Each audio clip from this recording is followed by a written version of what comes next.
台早起新闻，我是陈怡芝。新闻一开始，先来关心台北大地的基泰建案，害附近的徛家落落去。昨下晡有民众发现南港东新街建案工地，这淡仔路有真侪所在拢闭开，目前先用围闸围起来。市府建管处嘛要求业者爱伫1礼拜来改善，若无要罚9万块。点仔路面沿看到一条一条的壁痕，红线边啊，亲像地图网共款，范围未细，只好成为围篱，警示民众。疑似最近大雨加上施工的大型车较重，致使路面闭开。代志是发生在12下晡，特别4点，台北市南港区东新街工地拢还未乌，居民已经心惊惊。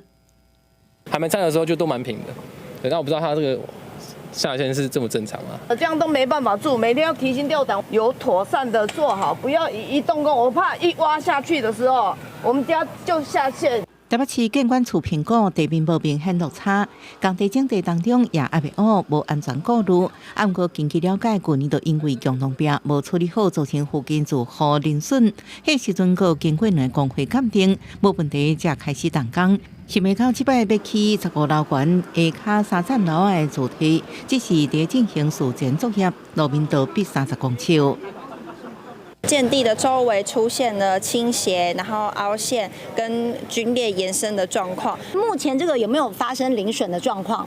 零损的部分是去年有发生，那去年我们本局有去做列管。台北建管处派人到现场处理，佮要求工地主任一定要伫7天内改善完，若无会依法罚万8到9万块。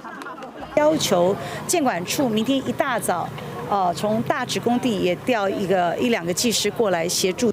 就惊意外佮扩大，民代会会同相关单位会勘，佮要求建管处伫今早起准备好建案检测报告，确保安全无问题。记者综合报道。